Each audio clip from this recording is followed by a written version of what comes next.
우리 어버이 주일 메시지를 함께 나누겠습니다. 우리 창세기 22장 말씀 1절서부터 우리 19절 말씀입니다. 구약성경 하나님 말씀 창세기 22장 1절서부터 우리 19절까지 말씀입니다. 저와 여러분이 한 절씩 교독하도록 하겠습니다. 구약성경 27페이지 한 절씩 교독합니다. 제가 먼저 읽게요. 그 일 후에 하나님이 아브라함을 시험하시려고 그를 부르시되 아브라함아 하시니 그가 가로되 내가 여기 있나이다.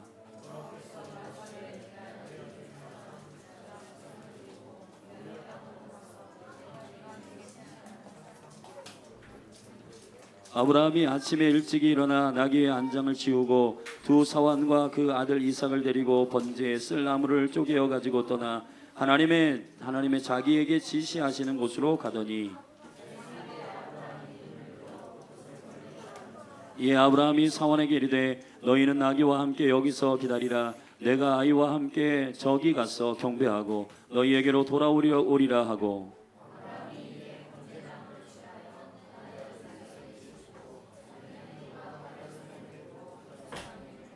이삭이 그 아비 아브라함에게 말하여 가로되 내 아버지여 하니 그가 가로되 내 아들아 내가 여기 있노라. 이삭이 가로되 불과 나무는 있거니와 번제할 어린 양은 어디 있나이까.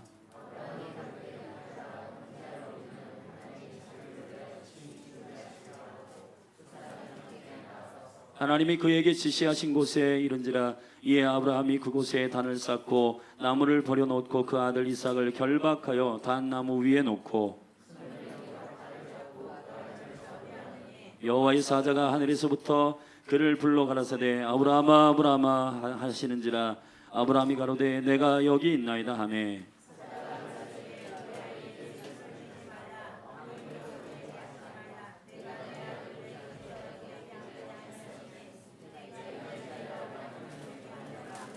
아브라함이 눈을 들어 살펴본즉 한 순양이 뒤에 있는데 뿔이 수풀에 걸렸는지라. 아브라함이 가서 그 순양을 가져다가 아들을 대신하여 번제로 드렸더라.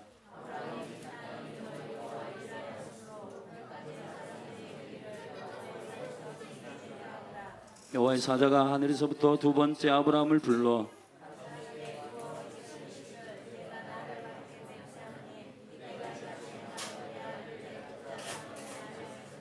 내가 내게 큰 복을 주고 내 씨로 크게 성하여 하늘의 별과 같고 바닷가의 모래와 같게 하리니 내 씨가 그 대적의 문을 얻으리라.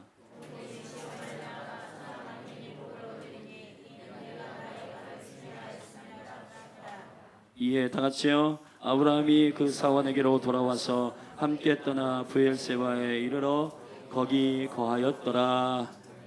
아멘. 우리 12절 말씀 같이 함께 읽겠습니다. 시작. 사자가 가라사대 그 아이에게 내 손을 대지 말라. 아무 일도 그에게 하지 말라. 네가 내 아들 내 독자라도 내게 아끼지 아니하였은즉 내가 이제야 내가 하나님을 경외하는 줄을 아노라. 아멘. 우리 아버지 어머니들에게 주시는 하나님의 메시지이기도 하고 또 자녀들에게 주시는 메시지이기도 합니다.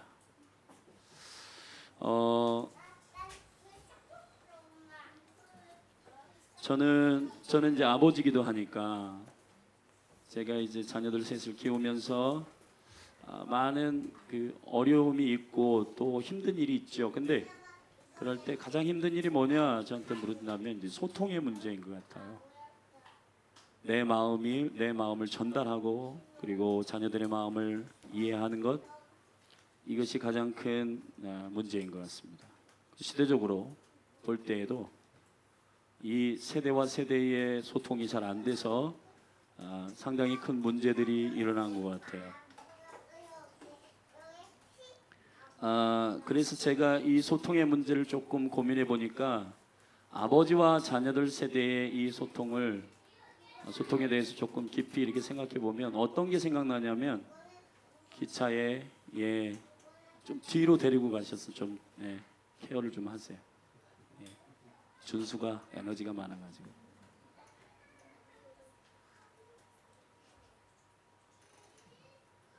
그 기차 기차 레인에 이렇게 수평적인 두 레인과 같다. 뭔가 곁에 있고 가까이 있지만 만나지는 않는 뭐 그런 느낌이 계속 들어요. 그래서 이 평행성 논리 같아요. 원리 같아요. 그래서 이 자녀와 아비의 세대를 어떻게 소통케 할 것인가, 이게 매우 중요한 마지막 때에 사실 하나님께서 주신 과제이기도 합니다. 말라기서 4장에 4절, 5절, 6절 쭉 보면은 너희가 내가 모세에게 호렙산에서 준 그 하나님의 물법을 기억하라. 내가 말이래 마지막 날에 내가 엘리야를 먼저 보내리니 엘리야를 먼저 보내서 너희를 회복할 것이다. 근데 그때의 아비의 마음이 자녀에게로, 자녀의 마음이 아비에게로 전달되지 않으면 내가 와서 이 땅을 칠까 두렵다 했습니다. 구약의 마지막 메시지, 구약의 마지막 사자라고 하는 이름의 뜻을 가지고 있는 말라기가 구약의 마지막 메시지를 선포하는 마지막 끝의 메시지는 바로 아버지와 자녀의 세대의 소통입니다. 만약에 이 소통이 되지 않으면은 내가 이 땅을 와서 진노함으로 치겠다라고 했습니다. 그러므로 지금 우리가 이 교회 안에서 가장 많이 영적으로 씨름하고 또 에너지를 쏟아야 할 영역은 아비와 자녀의 세대 가운데 영적인 소통입니다. 근데 이 아비와 자녀의 세대 영적인 소통을 어떻게 할 것인가에 대한 고민이 제 안에 깊이 있어요. 그래야 자녀의 세대도 즐거움으로 부흥될 것이고 아비와 어미의 세대도 하나님의 은총 가운데 이 다음 세대가 준비되고 하나님의 나라를 위해서 쓰임받는 걸 보고 기쁨으로 주님께 영광을 돌릴 텐데 라고 하는 고민이 제 안에 계속 있는 겁니다. 이걸 어떻게 하면 좋을까? 그래서 오늘 기도하면서 이 말씀을 좀 하나님께서 다시 한번 조명하셨습니다. 오늘 창세기 22장의 말씀은 여러분이 잘 알듯이 창세기 11장 말미에서 데라, 우상을 만드는 아버지로부터 함께 묶여 있었던 이방인이었던 바로 이 아브라함을 하나님께서 당신의 주권으로 강건케 픽업하셔가지고 부르셔서 하나님의 약속의 믿음의 조상이 되게 하셨습니다.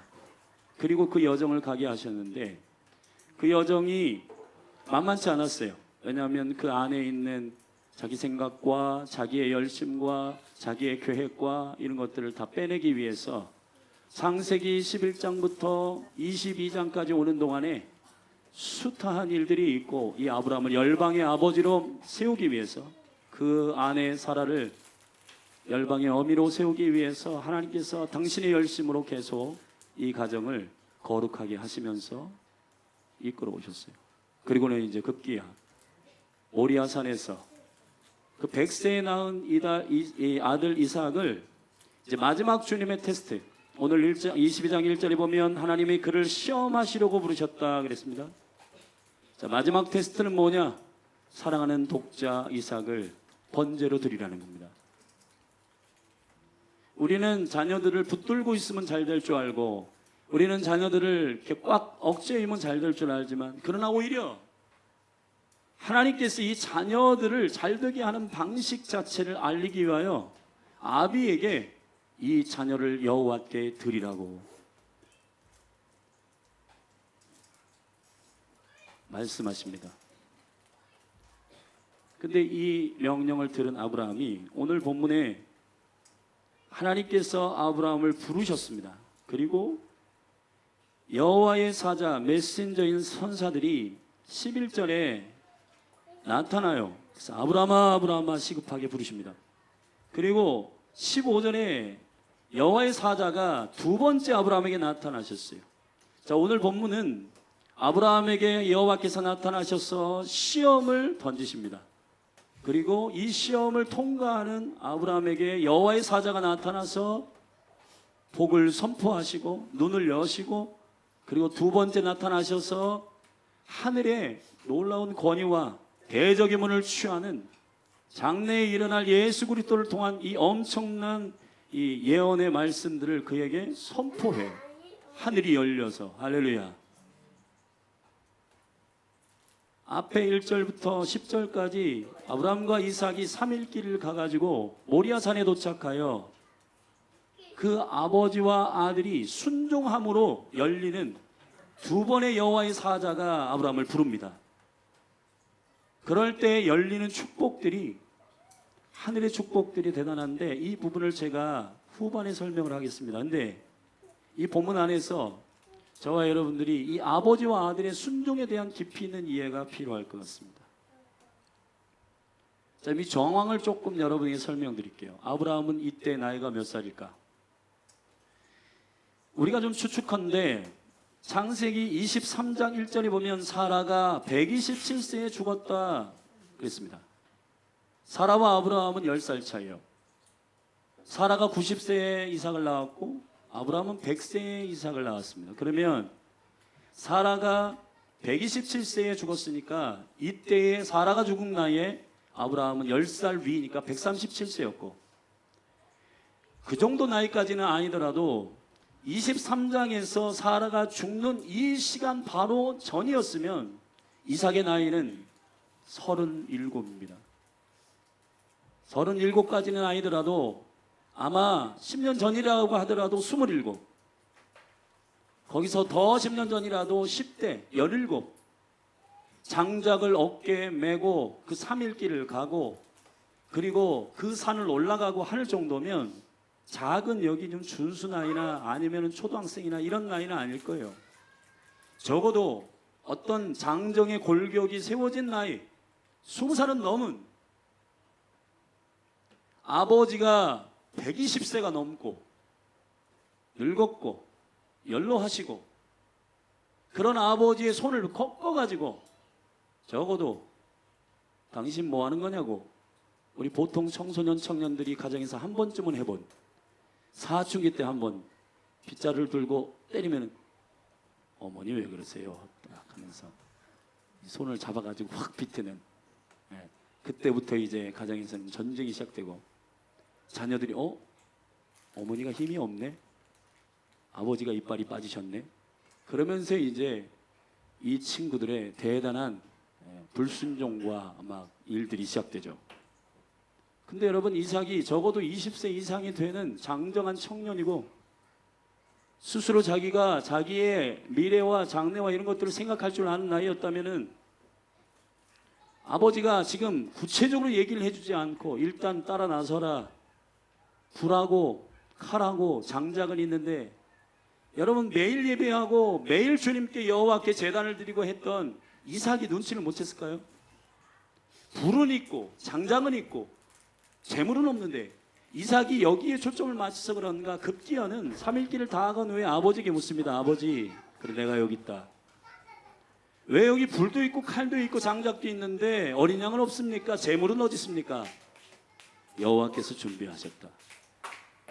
구체적으로 얘기도 안 해주고 그냥 따라오라 하는데 따라갈 청년과 청소년들이 이 시대에 어디 있겠습니까? 여기 지금 제가 사진을 하나 보여드릴게요. 잘 보이세요? 여기 보면은 이 이제 이탈리아의 그 화가인 카라바조라고 하는 화가가 그린 이삭의 희생이라고 하는 그림인데 여기 보면은 요 밑에 지금 아브라함이 얼굴을 잡고 칼을 이렇게 잡고 있는데 여기 지금 천사가 만류하는 천사가 알몸인데 하여튼 다분히 다 성경적인 것 같지는 않아요. 제가 볼 땐 이삭의 표정을 이렇게 보면은 뭔가 아버지에게 눌려 있는데 아버지가 저 정도의 근력이 있으신가 하여튼 여기 이 화가는 아브라함의 헌신에 초점을 맞추지 않고 이삭의 희생과 순종에 초점을 맞추어서 그림을 그렸는데 제가 볼 때는 이삭이 저렇게 있지는 않았던 것 같아요. 오히려 나 죽이십시오 하고 묶여서 그냥 있었던 것 같아요. 만약에 저렇게 반항을 할 거라면은 묶을 때부터 아버지 왜 이러세요? 그러면서 탁 할 텐데. 저도 사실은 우리 현이하고 준이가 이제 저한테 가끔 가다가 이제 제가 좀 축구를 초등학교 때 했잖아요. 그래서 가끔 가다가 아버지가 축구를 해보니까 저보다 잘 못 뛰시는 것 같은데 막 그래요. 근데 아직까지 저는 운동장을 안 나가고 있어요. 왜냐하면 그 체력이 검증될까 봐. 그러나 집에서는 이렇게 얘기합니다. 아직 안 죽었어. 너네. 내가 한번 가서 뛰면 너희를 장난이 아닐 거야. 근데 사실 자신은 없어요. 여기 우리 준이가 되게 빨라요. 그러니까 제가 한 발 갈 때 얘는 3발 가더라고.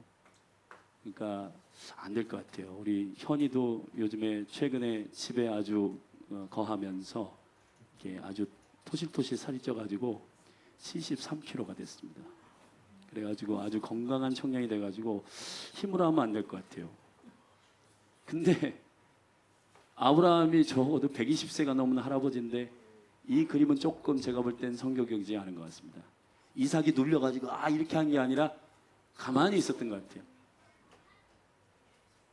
자, 제가 이 얘기를 여러분에게 왜 디테일하게 설명하는가? 하늘은 언제 열리는가? 가정을 통하여서 하나님께서 말씀하시는 축복의 통로, 아담과 하와를 통해서 가정을 생명의 본질적인 DNA, 가정의 기초를 이루시고, 그리고 이 가정의 기초로 한 이 DNA가 신약에 와서는 교회라고 하는 하나님의 나라를 위한 확장된 영광스러운 공동체로 주님 계시하시는데, 구약에서는 가정, 신약에서는 교회, 하나님 나라가 풀어지기 위한, 하늘이 열려서 하나님 나라의 권능과 능력이 임하기 위한 매우 중요한 통로는 가정과 교회예요. 아멘. 그렇다면 이 가정과 교회 안에서 이 하나님의 축복과 영광을 받아낼 수 있는 은혜는 무엇일까? 마음껏 여호와의 사자가 아브라함에게 축복하고 여호와 이레 대적의 문을 취하리라, 너희의 자녀들이 복을 얻으리라, 열방이 너희의 씨로 말미암아 주께로 돌아오리라, 막 이런 엄청난 하늘의 문이 열려서 축복하는 이 일은 언제 어떤 시점에 선포되었는가? 그건 아버지와 자녀가 순종할 때입니다.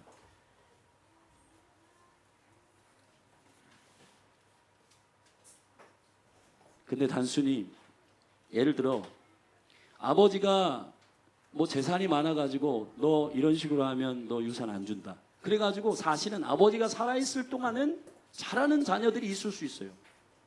그래서 아버지 돌아가시면 끝, 재산 챙기고 끝. 자, 어떤 이런 물리적인 유업 때문에 아버지 어머니에게 전략적으로 잘하는 효도가 있을 수 있다. 우리 아버지 어머니는 잘 분별하시라. 그리고 아버지가 젊었을 때 뭔가에 살아 있어가지고, 저도 젊었을 때, 그리고 이 기본적으로 동물 목소리라 이놈들 그러면 딱 제압이 됐었는데, 어떤 이 나라가 또 가부장적인 아버지 이런 그런 문화가 있어가지고 그런 문화로 자녀들을 순복시키라. 아니면은 이런 거 있어요. 어머니는 또 눈물로 호소하죠. 야 이놈들아, 내가 이 젊음을 너희들 위해서 다 드리면서 얼마나 고생했는 줄 아냐? 그렇게 살면 안 되지. 이렇게 호소하는 어머니의 눈물. 자, 이 뭐 다양한 일로 인하여 뭐 정신 차리기도 하고 자녀들이 돌아오기도 하고 순종하기도 하는데 궁극적인 해결 방법은 아닌 것 같아요. 제가 볼 때는 그게 너무너무 자녀들이 이해할 채널이고 또 그것들을 통해서 우리가 존중해야 되고 하는 것들인데, 심령 깊은 곳으로부터 순종이 불리듯 일어나게 하고 그 영광 가운데에서 이 순종이 자연스럽게 생명 안에서 진행될 수 있는 방법은 없을까? 아버지의 막 울그락불그락한 그 가부장적인 목소리, 돈이 많아가지고 그걸 담보로 아이들에게 순종케 하는 그 이상한 조건적 순종, 아니면 어머니의 눈물로 인하여 자기의 의를 드러내고 내가 너희를 위해서 얼마나 헌신했는지 아냐, 이걸 호소하는 방식, 뭐 다양한 방식이 있을 거지만, 그러나 제가 볼 때에는 오늘 아브라함과 이삭이 순종한 까닭은, 물론 아브라함이 되게 거부였어요. 돈이 많았어요. 그리고 양도 소도 많고 땅도 많고 되게 부자였기 때문에 이삭이 그랬나? 그럴 가능성 없는 것 같아요. 성경에 그런 기록은 없습니다. 그리고 아브라함이 무슨 뭐 호통을 쳐가지고 이놈 해가지고 뭐 이렇게 이삭을 목을 것 같다, 팔을 것 같다, 불순종이 하고 그랬다는 얘기는 없어요. 그리고 그 안에 사라가 이 이삭에게 뭔가 눈물로 호소해서, 얘님들 내가 너희를 위해서 얼마나 고생했는지 아냐, 내가 너희를 위해서 인생 다 바쳤다, 내 청년의 때가 너희를 위해서 다 망가졌다, 내 몸매 봐라, S라인에서 D라인 됐지 않냐, 막 그러면서 자녀들한테 잔소리를 전달하면서 그 자녀들이 이 이삭이 순종한 것 같지는 않아요. 대체 아브라함의 순종과 이삭의 순종은 어떻게 된 건가? 이 시대에 안타까워하며 자녀들이 순종하기를 원하고 또 아버지 유업을 받기를 원하고 믿음 안에서 잘 자라기를 원하고 기대는 했는데 우리는 하나님의 방식을 쓰고 있는가? 그런 고민이 제가 깊이 이 말씀을 연구하면서 있었는데 키가 나왔어요. 그건 뭐냐? 아버지 하나님께서 그 아들 예수 그리스도를 우리를 위하여 내어주시는 그 영광스러운 희생과 사랑 안에서 그 길을 같이 가는 겁니다. 그 복음 안에 있게 하는 것입니다. 본인도 있을 뿐만 아니라 자녀들도 있는 거예요. 제가 여러분이 설명하는 건 이겁니다. 키가 세 가지. 첫째, 모리아입니다. 모리아. 아브라함과 이삭의 순종의 하이라이트는 왜 모리아 산에서 일어났는가? 오늘 아브라함을 여호와께서 부르시고 내가 지시한 땅으로 가라. 그 땅은 모리아다 이랬습니다. 모리아가 무슨 뜻인가?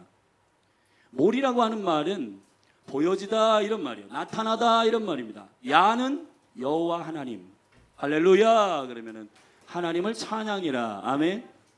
엘리야. 그러면 여호와가 하나님이시다. 엘리사. 그러면 엘, 야, 여호와 할 때 야훼라고 할 때 그 약자가 야예요. 야. 반말이 아니라 야. 여호와. 그분 하나님을 가리키는 거예요. 근데 나타난 하나님이란 뜻입니다. 성부 하나님은 영으로 계셔서 보좌에서 통치하시고 창조하시고 보존하시고 운영하시는 하나님 아버지이십니다. 아멘. 그러나 그 아버지가 하나님으로 나타나신 분이 누구냐? 아들 예수 그리스도이십니다. 그래서 모리아는 아들 나타나신 예수 그리스도를 증거하는 장소예요. 아브라함의 헌신이나 이삭의 순종의 포커싱이 아니라 여기에서 하나님께서 계시하시고 싶은 게 뭐냐 하면 하나님이 그 아들을 죽이셨다. 하나님이 그 아들을 보내셨다. 이것이 아버지와 아들이 순종할 수 있는 하나님의 나라의 능력이에요. 이 비밀 안에 있을 때만 아버지도 순종하고 자녀도 순종합니다. 제가 말라기의 말씀을 여러분에게 서론해서 말씀드렸습니다.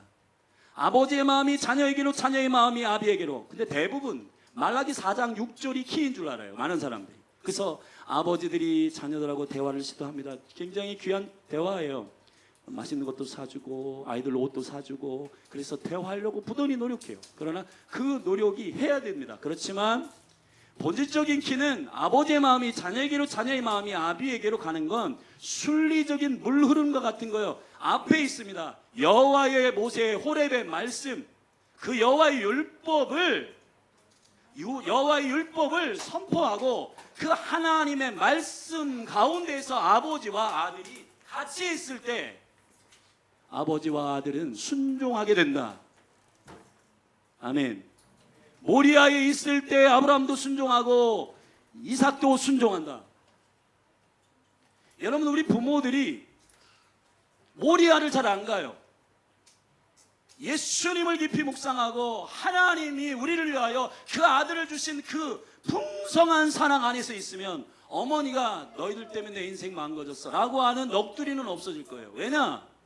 저 자녀의 주인은 주님이시고 저 자녀의 주인은 여호와이시기 때문에 그분이 아들을 주셔서 그 은혜로 말미암아 저 자녀를 구원하시고 저 자녀의 인생을 책임지시고 저 자녀의 앞길과 미래가 여호와의 손에 있음을 알기 때문에 잔소리를 하지 않을 거고 닥달하지도 않을 거고 긴장하지도 않을 거고 여러분 막 자기의 열심과 이 자녀가 이렇게 됐으면 좋겠어라고 자기 욕심으로 자기 비전으로 자녀들을 괴롭히지도 아니할 겁니다.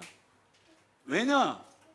하나님께서 그 아들을 주시는 것은 로마서 8장에서 그 아들을 주시는 것은 하나님이 모든 것을 너에게 주시지 아니하시겠느냐 이 증거기 때문에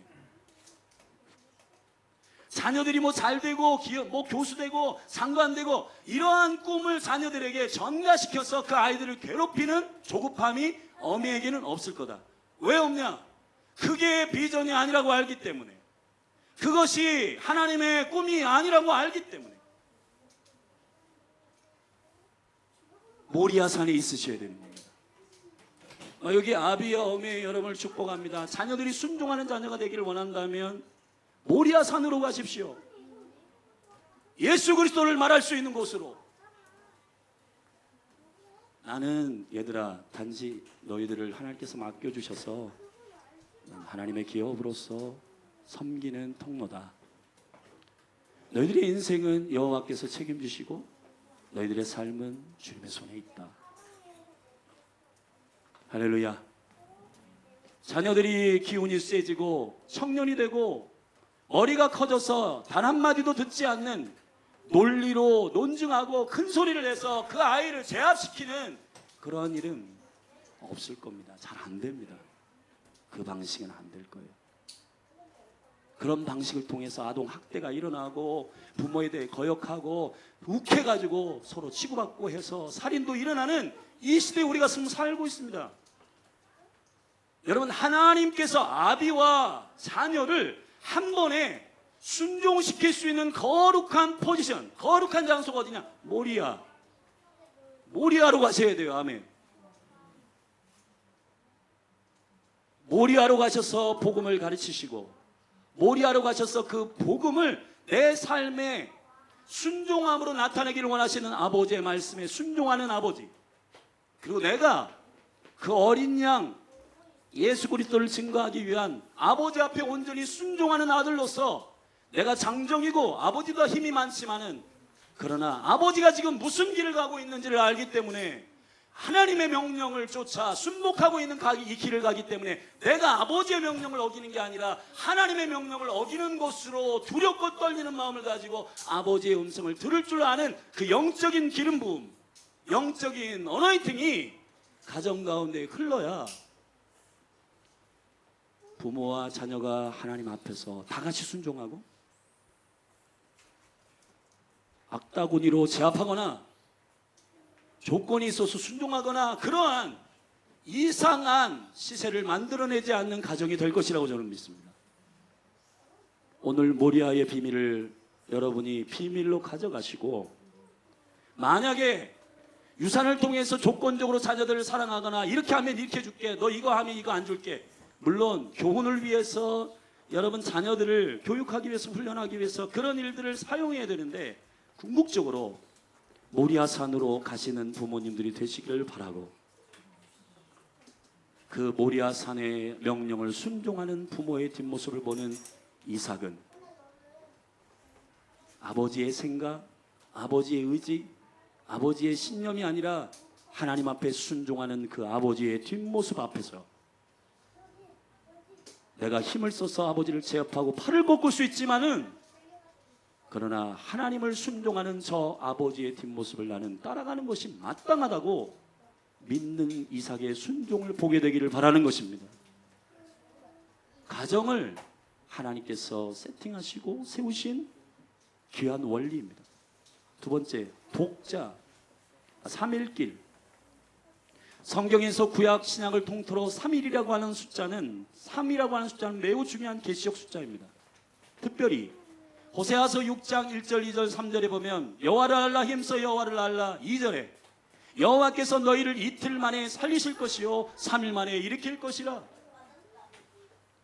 요한복음 2장 19절의 말씀에 보면 46년 동안 짓고 있는 성전을 허물어라, 내가 3일 만에 짓겠다. 아멘. 3일은 무슨 뜻일까요? 모리아로 가는 그리스도, 하나님의 아들 예수 그리스도를 증거하는 그 산으로 가는 여정은 3일이다. 예수 그리스도의 죽으심과 그 부활 안에서 그 여정 가운데 있을 때만 자녀도 순종할 거예요. 그런데 아버지가, 어머니가 3일 길을 가지 않고 자기가 원하는 길을 갑니다. 예를 들어 제가 지난주 마가복음 6장을 묵상하면서 헤롯과 그 아내 헤로디아의 아버지와 어미됨의 관점으로 이 말씀을 묵상할 때 그 딸 살로메가 10대인데 춤을 춰요. 아버지 생일에. 그때 그 아버지 헤롯이 너무너무 흥분해가지고 나라의 절반도 주겠다 합니다. 그랬더니 헤로디아가 찬스가 왔네. 그래가지고 자기들을 창피하게 한 진리를 선포하게 해서 창피하게 만든 헤로디가 원래 헤롯의 아내가 아니라 그 동생 빌립의 아내였는데 세리요한이 와가지고 너 왜 동생하고 결혼하냐라고 헤롯과 헤로디아를 책망할 때 이들이 너무너무 화가 나가지고 감옥에 가둔 상태예요. 근데 그 세리요한을 어떻게 처리할까 기회를 보다가 딸이 춤을 추니까 옳거니 딸이 와서 엄마에게 묻습니다. 아버지가 나한테 소원을 들어준다는데 뭐라고 얘기하지? 엄마가 얘기합니다. 세리요한의 목을 달라고 해라. 여러분 이게 엄청나게 끔찍한 일이잖아요. 근데 이 시대의 아비와 어미들이 사실은 이러한 끔찍한 일은 아니지만 사람의 목숨을 달라고는 하지 않지만 실제로 저도 과거에 많이 들은 것 같아요. 우리 할머님이 냉수를 떠놓고 자녀들을 위해서 빌 때 잘되게 해달라고 여러분 옆에 있는 누구누구 밟고 누구보다 탁월하고 탁월한 사람이 되게 해달라고 그렇게 기도했고 저한테 실질적으로 몇 번 어렸을 때 이런 얘기를 하셨어요. 할머님이 예수 믿기 전에 할머님은 돈 때문에 많이 무시당했다. 너 돈 많이 벌어가지고 다른 사람들 떵떵거리며 밟으면서 살아라 그랬습니다. 근데 이거 세리요한이 목 달라고 하는 것과 비슷한 거 아니에요? 여러분이 아버지와 어머니들을 축복합니다. 여러분 자녀들은 자녀들의 기업과 비전이 있습니다. 그거는 여호와께로부터 올 거예요. 할렐루야. 3일 길을 같이 동행을 하게 되면 3일 길을 동행하다가 주님 알려주실 거고 3일 길을 동행하다가 발견하게 하실 거고 예수 그리스도의 십자가와 부활의 길을 함께 가다 보면은 말씀 안에서 꽂힐 거고 아멘. 함께 경배하고 예배하다 보면은 이 자녀들 안에 성령께서 음성을 들려주실 거고 성령께서 이들이 뭐를 해야 되는지를 알려주실 것이라는 믿음이 있습니다. 제 안에 3일 길을 동행하셔야 돼요. 아멘. 세 번째 독자입니다. 오늘 22장 2절에 보면 독자가 나옵니다. 그리고 여호와의 사자가 아브라함에게 나타나서 두 번 하늘의 축복을 명령할 때 그 이유를 두 번 다 네가 독자라도 내게 아끼지 아니하였기 때문에 이 축복을 준다고 얘기했는데 독자는 무슨 말일까요? 독자는 외아들이 아닙니다.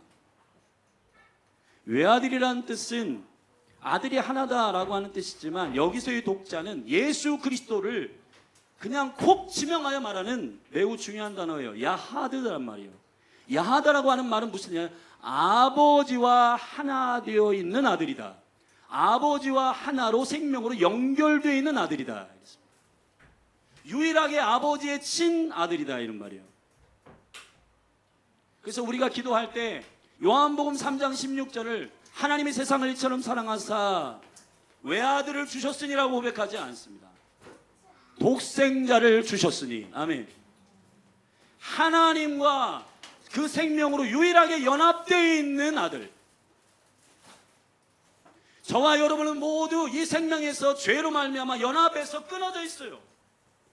그러나 아버지와 아들 생명으로 연합되어 있는 유일한 독자가 있습니다. 그가 누구냐? 예수 그리스도이십니다. 아멘. 그 예수 그리스도를 계시하시고 증거하기 위하여 아브라함에게 그 여정을 허락하신 거예요. 예를 들어 아브라함이 첫 번째 자기의 자녀라고 착각했던 사람이 누구냐면 조카 롯입니다. 근데 재산이 많아서 서로 싸워요. 그래가지고 헤어집니다. 아직 연민의 정이 있어가지고 소돔과 고모라 땅에 잡혀있다는 것을 듣고 318명 군사를 이끌고 가서 자유케 해줘요. 두 번째 창세기 15장에 보면은 거기에 하나님께서 이 소돔과 고모라 땅에 전쟁에서 승리하고 돌아온 아브라함이 모든 전리품들을 다 함께 했던 자들에게 나눠주고 자기는 빈손으로 있을 때 허전하잖아요. 그때 여호와께서 나타나서 두려워하지 말라라. 그랬더니 아브라함이 여기 속에 있는 것이 상처가 툭 터져가지고 주님 아들 준다는데 언제 주는 겁니까? 그냥 여기 늙은 종 엘리에셀이나 저한테 그냥 상속자로 삼게 두십시오. 이렇게 해요. 아브라함은 착각합니다. 늙은 종 엘리에셀이 아들인 줄 알아요. 아니에요. 세 번째, 자녀가 너무 오랫동안 없었기 때문에 그 몸종 하가를 사례가 이렇게 들여보내가지고 육체의 아들을 낳습니다. 86세에 이스마엘을 낳아요. 그래서 이스마엘이 13세, 다시 말하면 성인이 될 때까지 하나님은 한 말도 하지 않습니다. 아브라함에게. 왜냐하면 아브라함이 지금 하나님의 비전을 잘못 이해하고 있고, 그래서 13년 동안 아브라함에게 하나님께서 침묵하시며 기다리시다가 99세 되는 해 1년밖에 안 남았기 때문에 주님이 안타까워서 나타나셨어요. 그래가지고 너 아들이 있을 거다라고 말했습니다. 근데 웃었어요. 그래서 아들 이름이 웃음 이삭이 됐습니다. 여러분, 아브라함도 이래였어요. 아브라함에게 가리키고자 하는, 아브라함의 삶을 통해서 드러내고자 하시는 것은 그리스도가 독생자라고 하는 것입니다. 저는 이 지난 주간에 우리 청년들에게 부모들이 비전을 말할 때 너 장관 되라, 부자 되라, 비즈니스 해라, 사실 이건 비전이 아니라고 믿습니다. 저에게 하나님께서 깨닫게 하신 건 뭐냐, 우리 청년 청소년들 다음 세대들에게, 여러분 여기 어른들도 마찬가지고 모두 다 그리스도의 어떠함을 나타내기 위한 그 목적이 있어야 여러분들은 하나님의 나라에서 끊어지지 않고 그 비전을 이룰 수 있게 된다. 바울이 이렇게 말했습니다. 내가 모든 사역을 다하고 그리스도에게로 끊어질까 두렵다. 귀신을 쫓아내고 병든 자를 쫓아내더라도, 병든 자를 치유하더라도 마태복음 7장에서 내가 너를 도무지 알지 못한다. 자녀들을 향하여 진정한 비전은 뭐냐, 네가 교수가 되라, 목사가 되라, 선교사가 되라가 아니라 너의 삶을 통해서 하나님께서 그리스도의 어떠함을 나타내기 위한 그것을 찾아라. 그게 비전인 겁니다. 독자 안에 있을 때 아브라함은 그 이삭과 소통할 수가 있는 거예요. 왜냐하면 자기의 부르심 안에 있기 때문입니다.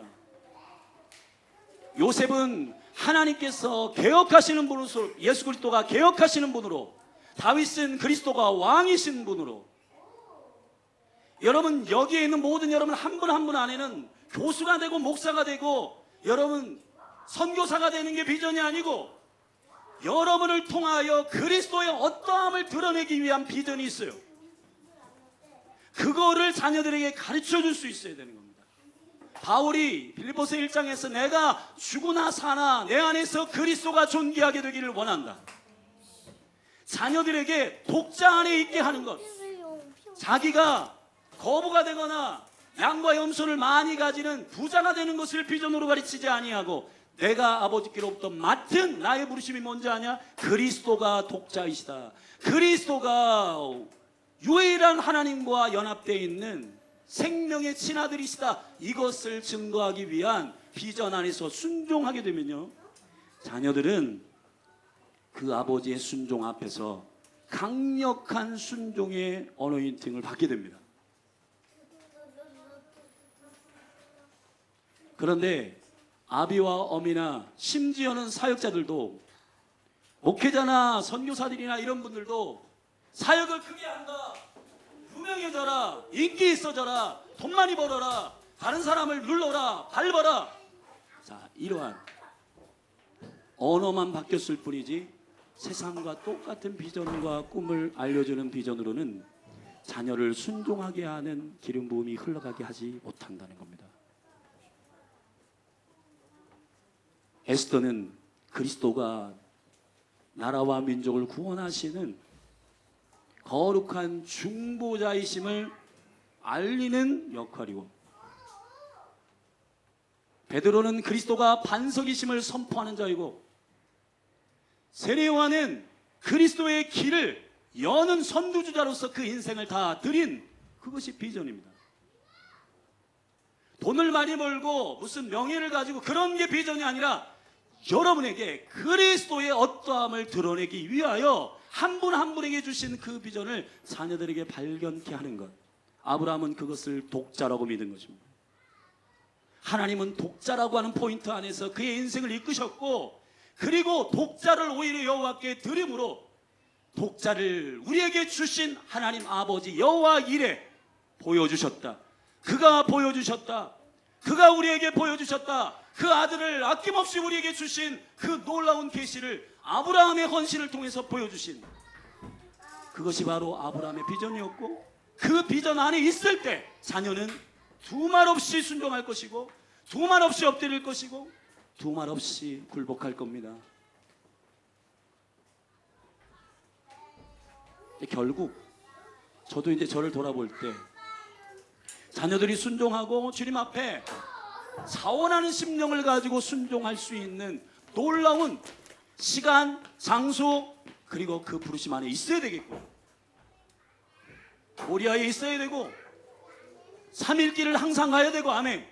복음에서 벗어나지 말고 오직 그리스도의 십자가와 부활의 영광만을 드러낼 수 있는 그 시간, 하나님의 시간 안에 있어야 되고, 내가 왕이 되는 시간 말고 주님이 주가 되시는 시간 안에 머물러 계시고, 그리고 내가 하나님 아버지께로부터 받은 그 비전, 그리스도를 드러내기 위한 그 비전 안에 있을 때 자녀가 그 아버지를 볼 때 힘으로는 제압할 수 있지만 그를 사랑하게 되고 존경하게 되고 존중하게 되고 아버지의 뒷모습 안에 경외하게 되고 엎드리게 될 것이라는 겁니다.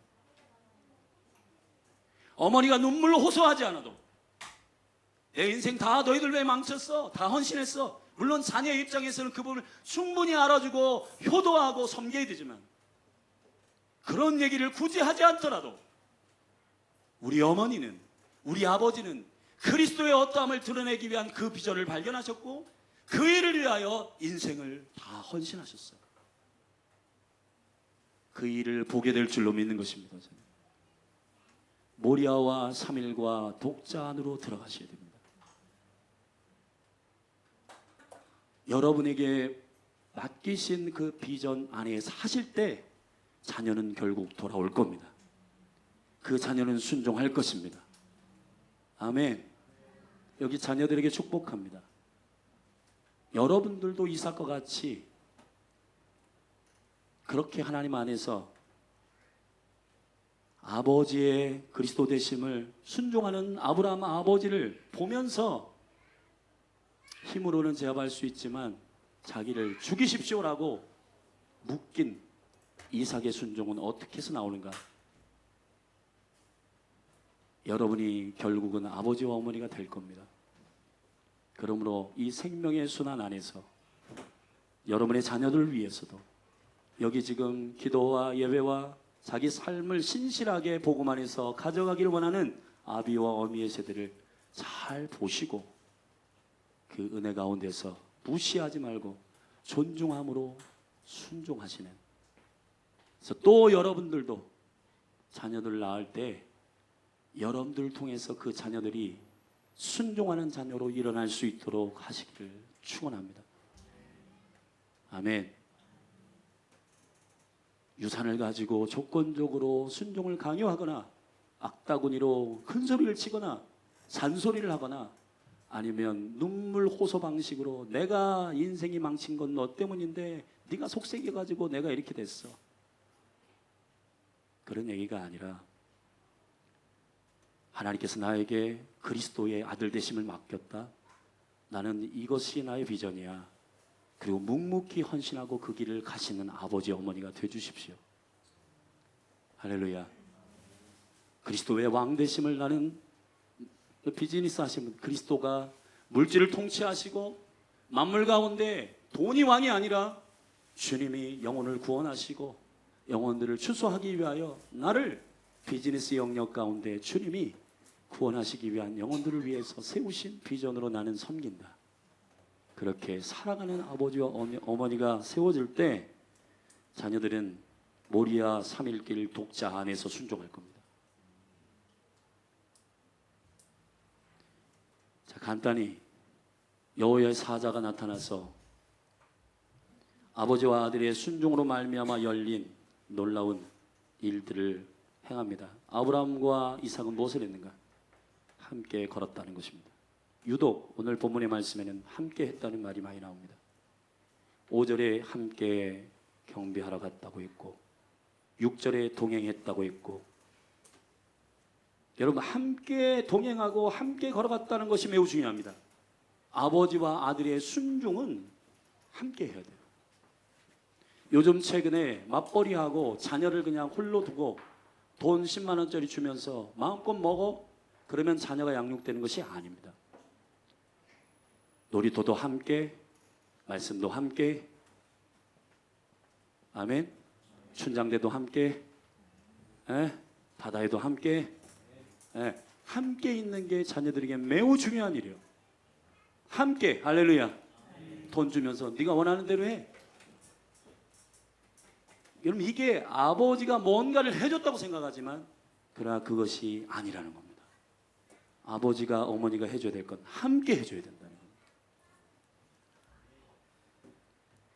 두 번째, 경배했다는 겁니다. 2절, 5절의 말씀에 보면 거기 그와 함께 저기 가서 내가 이삭과 함께 가서 경배하고 너에게로 돌아올 것이다 그랬습니다. 여러분 성경에서 최초로 예배의 단어가 여기 나온 거예요.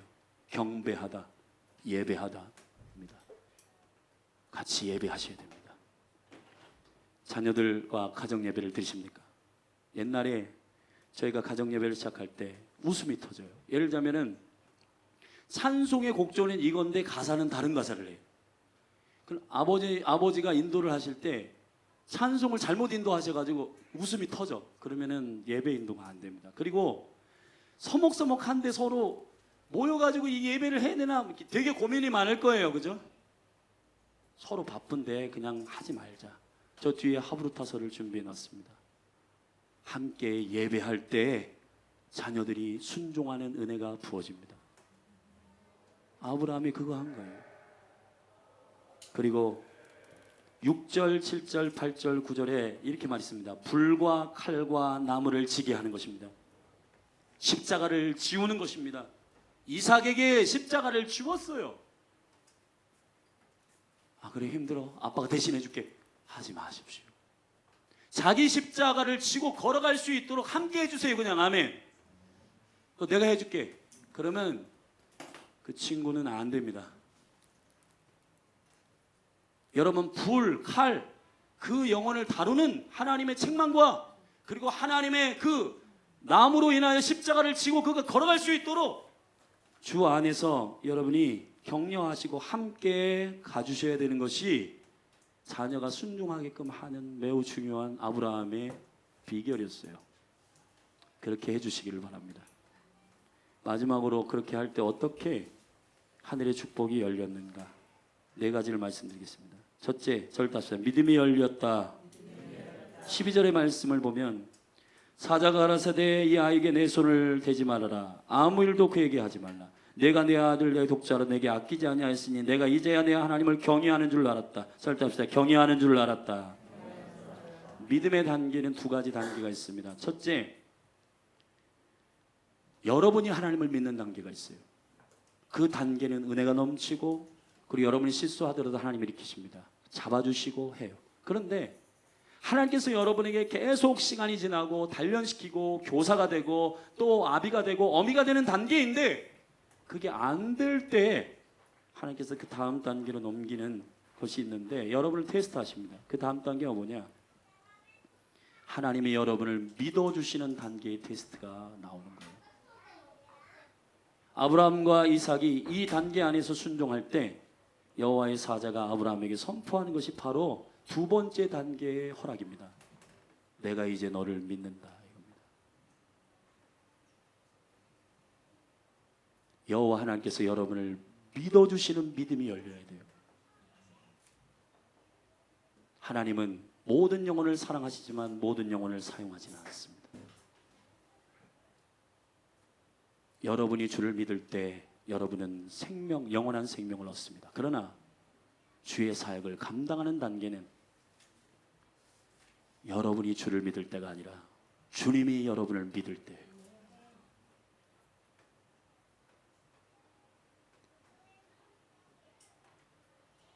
아들과 함께 순종하시고 함께 독자 모리아 3일길 안에 있을 때 순종할 때 온전히 순종할 때 여호와께서 믿음을 여십니다. 내가 너를 믿는다 이제. 할렐루야.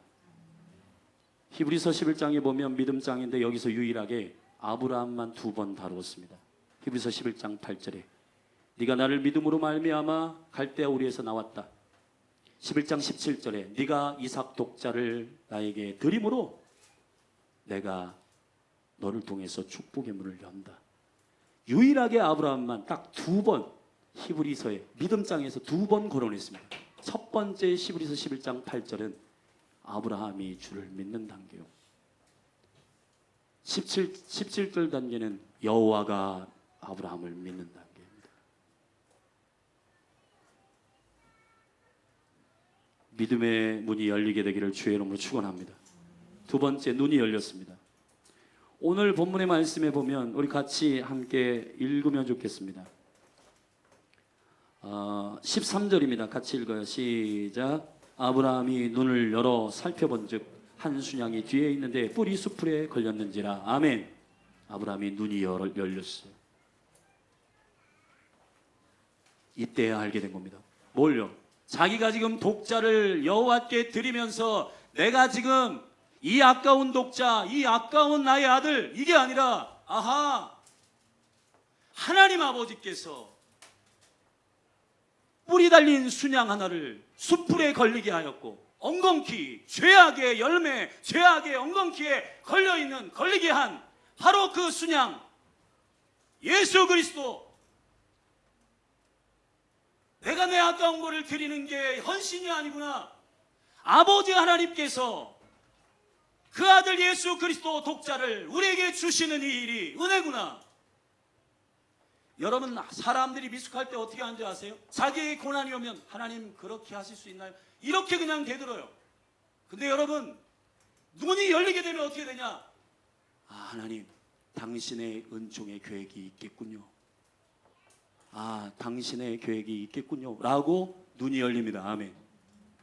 저는 이 교회 가운데서 아브라함의 이 눈이 열리는 것처럼 여러분에게 다가오는 감정적인 충격과 고난 때문에 치고받고 하지 말고 아내와 싸우고 남편과 싸우고 자녀와 싸우고 성도들과 싸우고 교육자와 싸우고 이렇게 하지 마시고 아브라함처럼 눈을 열어.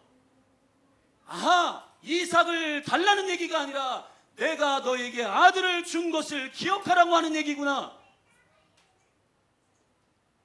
이 영적인 하나님 아버지의 마음을 알게 되는 성숙한 눈이 열리게 되기를 주의 이름으로 축원합니다. 저 집사님은 왜 나를 저렇게 보는 거야? 이렇게 하지 마시고 눈을 열어. 눈을 열어서 하나님의 계획을 보고 하나님의 신명확실한 비밀을 보게 되는 저와 여러분이 되기를 주의 이름으로 축원합니다. 교회가 어떻게 해서 보험되는가? 이 눈이 열린 성도들이 많으면 깡패가 오든 누가 오든 조직폭력계가 오든 동성연애자가 오든 신천지에서 헛것해서 찾아오든 모든 영혼을 받아낼 수 있다. 그러나 이 아브라함의 눈을 열어 독자 이삭을 자기가 바치는 서운함이 아니라 하나님 아버지께서 그 순양 대신 예수 그리스도를 엉겅퀴에 걸리게 하여 우리를 위하여 피 흘리신 그 영광의 은혜를 눈을 열어보게 되면 모든 영혼을 용납하고 모든 영혼을 용서하고 모든 영혼을 사랑하고 모든 영혼을 화해할 겁니다. 저는 부흥의 기가 여기 있다고 믿는 것입니다.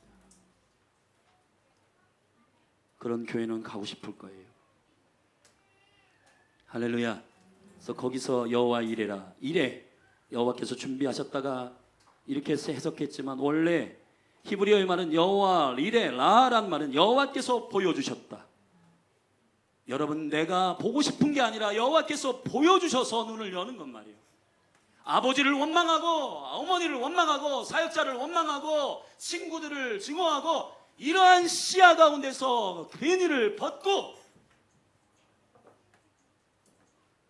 하나님 아버지께서 우리에게 주신 그 아들 예수 그리스도의 죽이심으로 인하여 여러분의 눈이 은혜의 은총으로 변화되기를, 하나님의 그 어린 양의 렌즈를 통해서 모든 세상을 보게 되기를, 그 아버지 하나님의 그 사랑을 통해서 모든 사건들을 보게 되기를 예수님의 이름으로 축원하는 겁니다. 세 번째, 대적의 문을 취하리라 했습니다. 17절에 보면 내가 내게 내 복을 주어 큰 복을 주어 내 씨로 크게 성하여 하늘의 별과 같고 바닷가의 모래와 같게 하리니 네 씨가 그 대적의 문을 얻으리라 그랬습니다. 이삭은 그리스도를 나타내는 계시적 인물인데 이삭 내 씨를 통해 아브라함에게 말합니다. 네 아들 이삭을 통해. 그래서 이게 갈라디아서 3장의 말씀에 보면 육체의 아들은 이 땅의 예루살렘이요 하늘의 예루살렘은 바로 사라인데 그 예루살렘을 통해서 낳은 아들, 유일한 약속의 씨 이삭, 예수 그리스도를 말하는 겁니다. 예수 그리스도를 통해서 원수의 대적의 문을 취하게 될 것이라는 겁니다. 원수와 이길 수 있는 사건, 원수의 문을 박살내고, 아멘, 원수의 조롱을 박살낼 수 있는 강력한 능력은 모리아 3일길 독자 안에서 아버지와 아들이 순종할 때 하늘이 열려요. 할렐루야.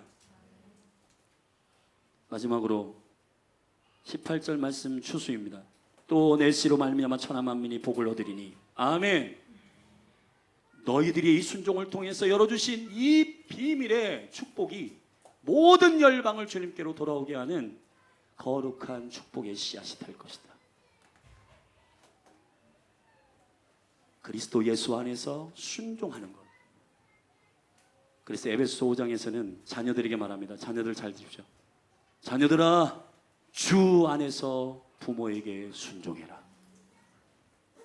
주 안에서, 아멘.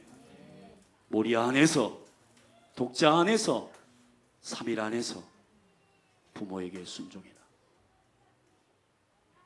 그러면 여러분들 통해 이 거룩한 축복의 추수의 능력이 나타날 줄로 믿습니다.